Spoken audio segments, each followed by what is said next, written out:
رب اجعلني مقيم الصلاة ومن ذريتي ربنا وتقبل دعاء ربنا اغفر لي ولوالدي وللمؤمنين يوم يقوم الحساب.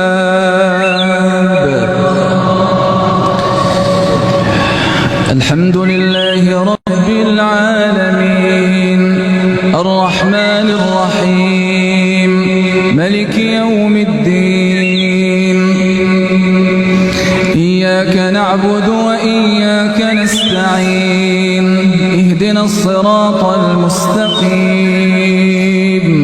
صراط الذين أنعمت عليهم غير المغضوب عليهم ولا الضالين.